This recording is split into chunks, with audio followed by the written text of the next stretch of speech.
Thank you.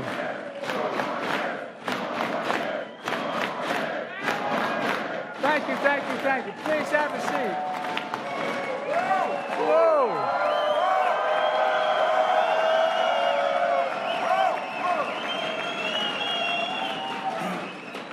Whoa. What a welcome. I'm going home. Thank you, building trades. God love you all. No, I really mean it. And Sean, thank you for your friendship, your partnership, and it's been an incredible honor. And I mean this from the bottom of my heart, an incredible honor to be endorsed by the building trades. I mean it.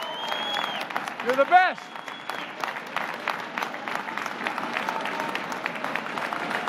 Not a joke. It's not a joke. You're the best in the world. That's not a joke. You're the best in the world. You know, you had my back in 2020, and because of you, I'm standing here as President of the United States of America. Because of you. And that's a fact. Because of you, in 2024, we're going to make Donald Trump a loser again.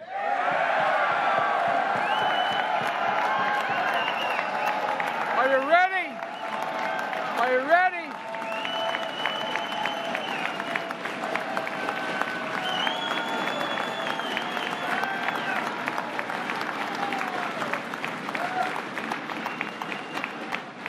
I'm so damn proud to be with you, and I really mean it. I'm proud to be with you.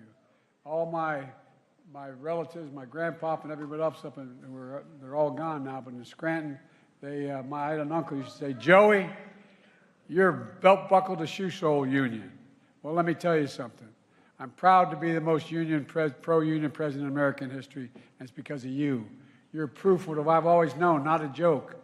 I've always known that Wall Street didn't build America. The middle class built America, and unions built the middle class. That's a fact. That's a fact.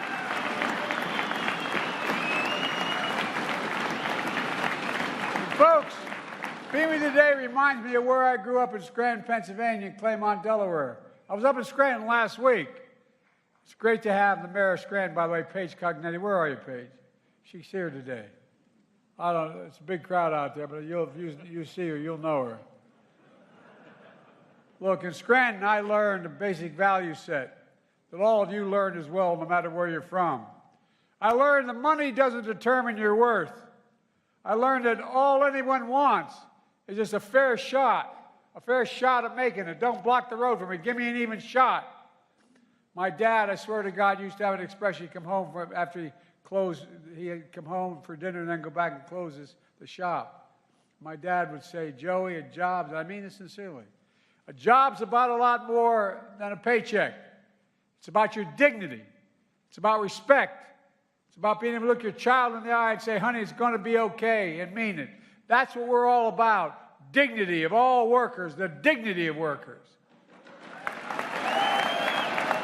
I mean it.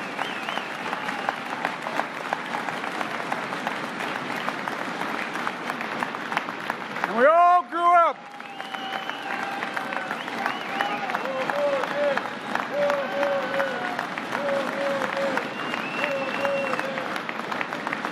We all grew up with folks who sort of looked down on us because of what our dads did. They weren't in business. They weren't executives. They weren't something special. But they are special.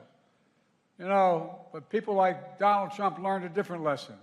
He learned the best way to get rich is inherit it. He learned that paying taxes was something working people did, not him. He learned that telling people you're fired was something to laugh about. Not in my household, not in my neighborhood. I mean it sincerely. No joke.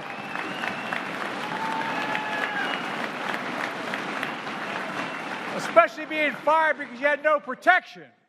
Folks, I guess that's how you look at the world from Mar-a-Lago, where Trump and his rich friends embrace the same failed trickle-down policies that have failed working-class families and union families for over 40 years. But if you grew up where we grew up, nobody handed you anything Being told you were fired wasn't entertainment. It was devastating. It was a nightmare. And folks, we all know people like Trump who look down on us. Don't we? We all know somebody we grew up with like that. Well, folks, where I come from, it matters. When I look at the economy, I don't see it through the eyes of Mar-a-Lago. I see it through the eyes of Scranton and working people like all of you and my family. You know, we know the best way to grow an economy is from the bottom up and the middle out, not the top down. My dad used to say, not a whole hell of a lot trickle down on his kitchen table and that top-down policy. When we do that, when we work from the bottom up and the middle out, the poor have a ladder up and the middle class does well. And by the way, the wealthy still do very well if they just start paying the damn taxes.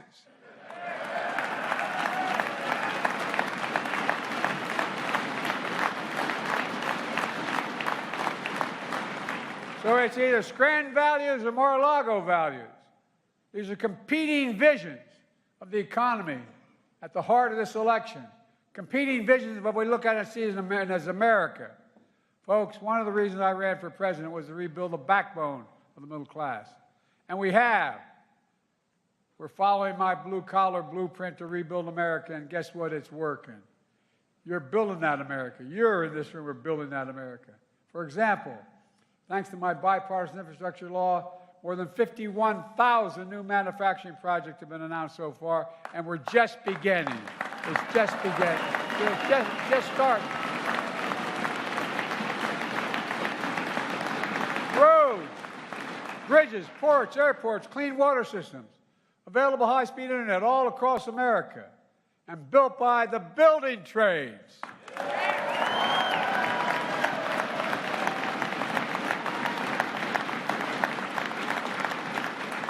Remember when President Trump promised this? I got to be careful. He promised this infrastructure week. Well, I tell you what, it took 4 years. He never built a damn thing. Nothing.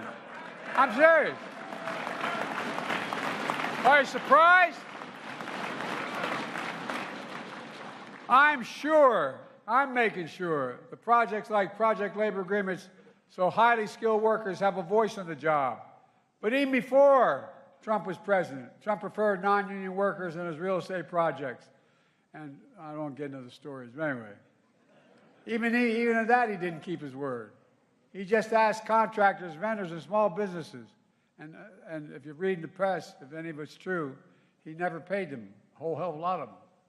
The guy has never worked a day in a working man's boots. By the way, he gave me a pair of boots as a gift, by the way.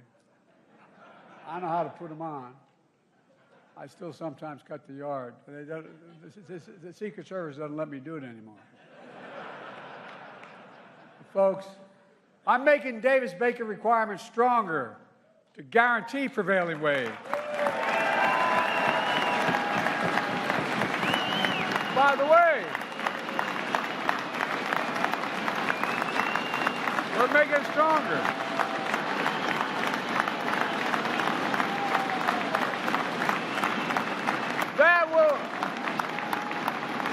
That loan will increase wages for more than 1 million construction workers.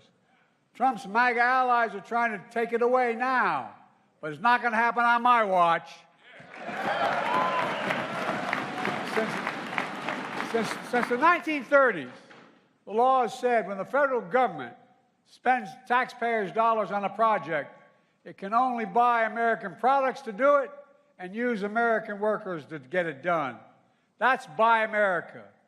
Donald Trump failed to uphold that, but not anymore. My administration uses American products and American workers. That's why it's growing. I mean it.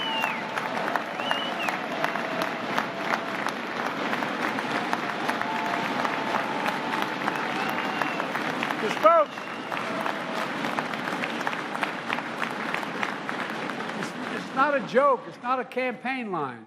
The God truth is you're the best workers in the world. That's a fact. You're the best workers in the world. When I went out to South Korea to get them to start to build back those computer chips here in America, I said, why are you, and they decided to do it, investing billions of dollars. I said, why are you doing it? He said, two things. You have the best workers in the world, and you have the safest place in the world to do it. Well, folks, when I think climate, I think jobs. I think union jobs, good-paying jobs that don't require a college degree. You've attracted nearly $700 billion in private sector investment, in advanced manufacturing, in semiconductors, clean energy, and so much more here in America, creating tens of thousands of good-paying jobs, building trades jobs. In fact, construction of new factories has more than doubled in our administration. Meanwhile,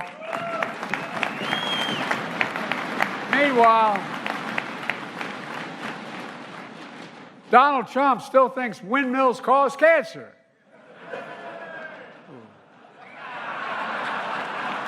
That's what he said. By the way, remember when he was trying to deal with COVID, he said, just inject a little bleach in your veins. He missed it, all went to his hair.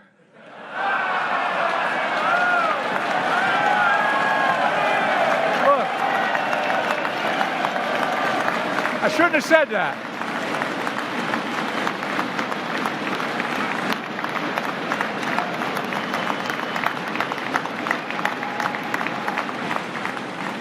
Probably shouldn't have said that.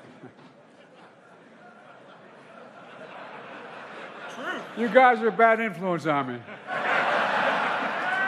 Trump and his MAGA allies want to repeal the most significant investments in climate ever. The work that you risk your lives doing, lots of it. You know, and he wants to risk all those jobs. Are you surprised? I'm not.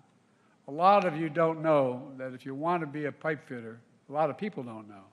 If you want to be a pipe fitter, electrician, or any other trades here, it takes 4 or 5 years of hard work as an apprentice. Most people think you can walk up, and you guys should talk more about this. They think you walk up and you say, I want to be an electrician, you get a license. It's 4 or 5 years. It's like going back to college. It's going like getting a college degree. And that's the reason you're the best is because you're the best trained in the world. You get it, I get it. But Donald Trump has no clue. He undermined union apprenticeships by lowering standards and lowering pay. I ended his anti-work policies and saved the building trades apprenticeships program because they're the gold standard of the world.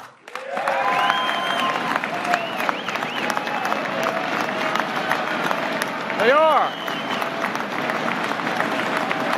They actually are.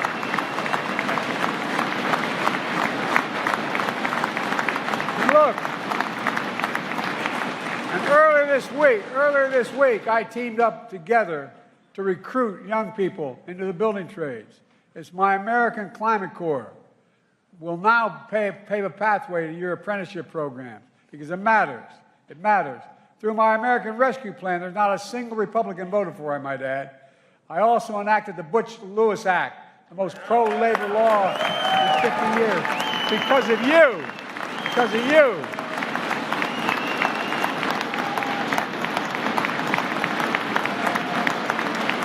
That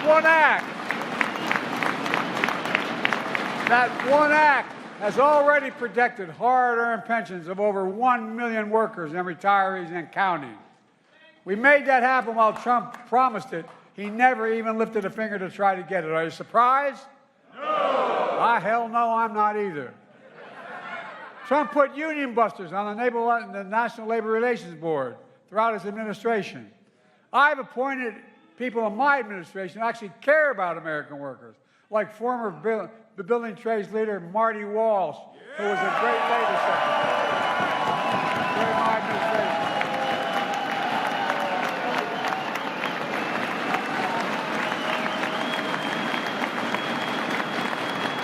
By the way,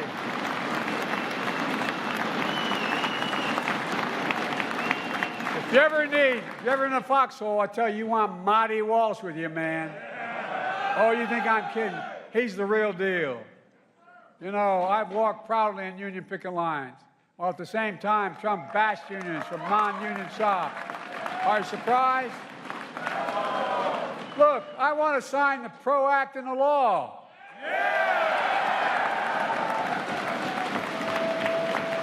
Trump said he'd veto it. Trump said he'd veto it. Beyond that, he supports a national right-to-work law, for God's sake. Think about it. What is the single biggest killer could happen? a national right-to-work law. Look, he might as well say he doesn't support any unions. Are we going to let that happen, pal? We're not going to. No. Let me ask you, does anyone here think the tax system is fair? Raise your hand. Well, Trump is proud of his $2 trillion tax cut in his administration that overwhelmingly benefited the very wealthy and the biggest corporations while exploding the federal debt. Trump added more to the national debt than any president in a single term in all of American history to the national debt. I cut the national debt so far.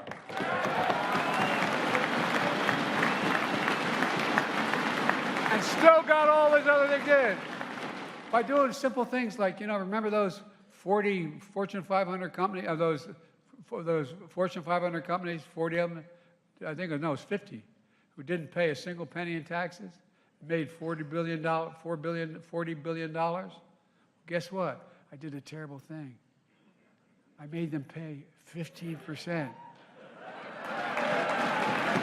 And we cut the deficit by $70 billion. Look, now Trump is saying if he gets elected, he wants to give another. By the way, that tax cut expires next year, okay? Well, let me tell you something. It's going to say expired and dead forever if I'm not elected. But anyway, he wants another. He wants to give another massive tax cut for the wealthy. And he also says he wants to cut your Medicare and Social Security, and you're going to let him that happen? Oh, hey, by the way, these guys mean this stuff. They mean it. And the Republican caucus went ahead and said they want to do that too. Look, folks, I remember there used to be two parties, real parties. But this ain't your father's Republican Party. This is a different breed of cat. Look, I got a better idea. I'm going to protect Social Security, Medicare, by making the very wealthy begin to pay their fair share of Social Security. No billionaire.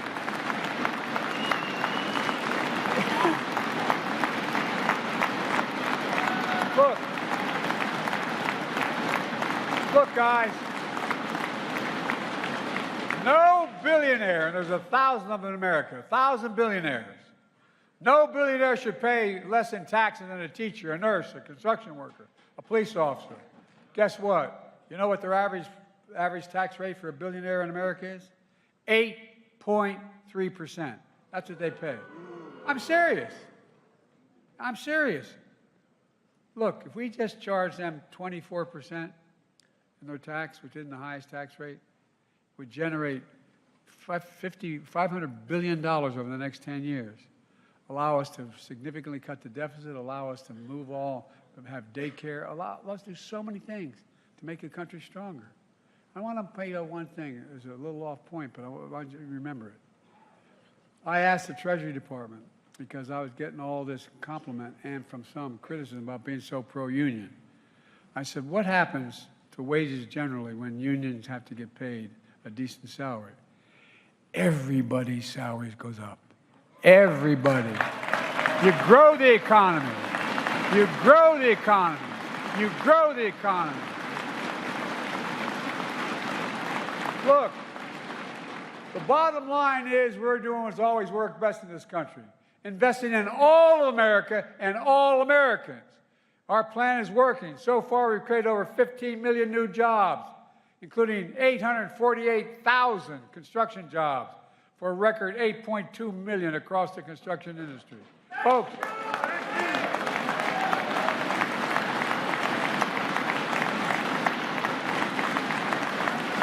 and by the way, did you know there are only 2 presidents in American history who left office with fewer American jobs than they entered it? Herbert Hoover, and yes, Donald Herbert Hoover Trump. Only 2. Look, folks, we're moving again. We're moving again as a country. We're beginning to gain momentum. We have the best economy where we got a lot more to do. But we're moving again because you guys and women. I mean, I'm not being solicitous. That's why we're moving. We're building again. And we're just getting started. Let me close with this. As I travel the country, I see the amazing things you do, and I mean it, all over the country, in red states and blue states. And this past June, I was in Philadelphia, Sean's hometown. And I married a Philly girl. You don't screw around with Philly people. If I didn't root for every Philly team out there, I'd be sleeping alone. You all think I'm kidding. Look, remember when that tanker truck crashed and closed the key stretch of I-95 in Philly? It was expected, like in the last administration, it would take months and months for anything to happen. Well, 150,000 vehicles traveled that overpass every single day. What'd we do? We contacted all of you. We organized. You organized. We rebuilt that. You rebuilt that in less than 2 weeks, record time. How? Because you're the building trades, laborers, operating engineers, cement finishers, plumbers, pipe fitters, steel workers, so many union workers. You showed up. You showed up around the clock, and you got it done.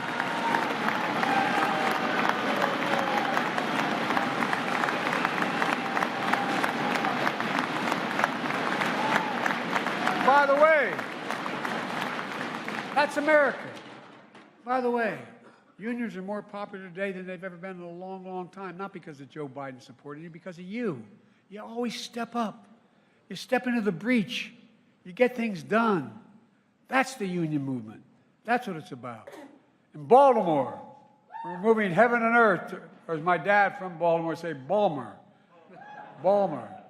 We're moving heaven and earth to rebuild the Francis Scott Key Bridge after a tragic collapse. And we're doing it with you, with union labor and American steel. And American steel. That's America. That's the union movement.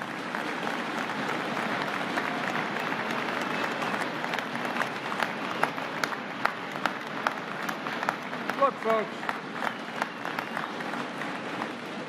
I mean, you're doing, you ought to see, I mean, I've been to the site, it's incredible. I've been over that bridge a lot. I commuted every day for 36 years as a U.S. Senator when my wife and daughter were killed, and I commute back and forth to be with my boys.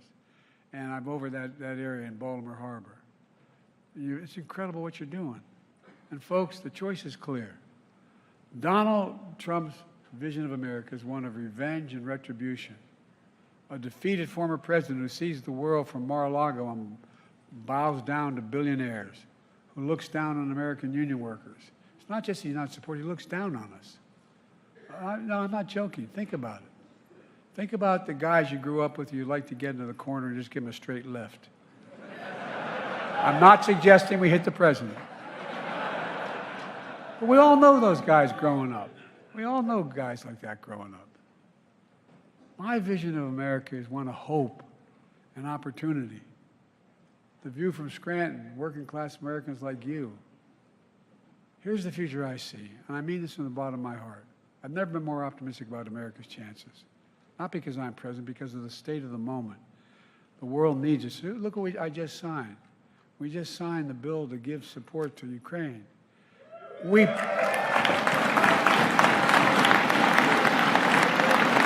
rebuilt NATO. We increased it.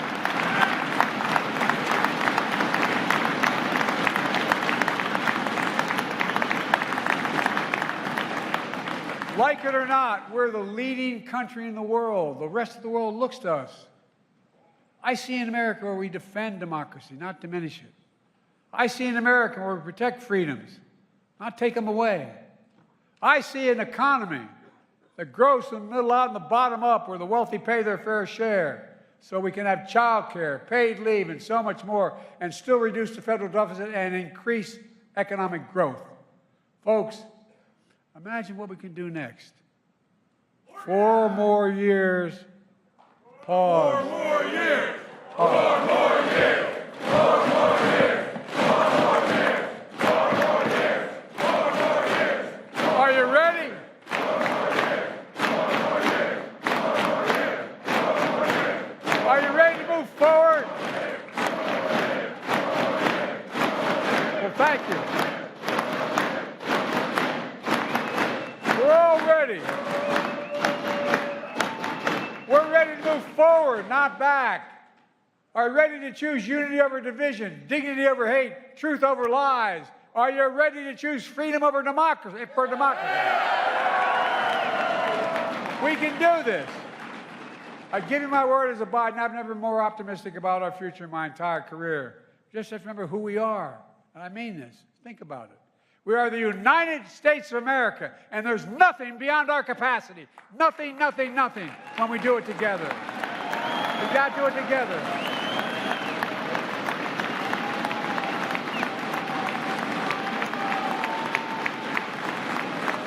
God bless you all.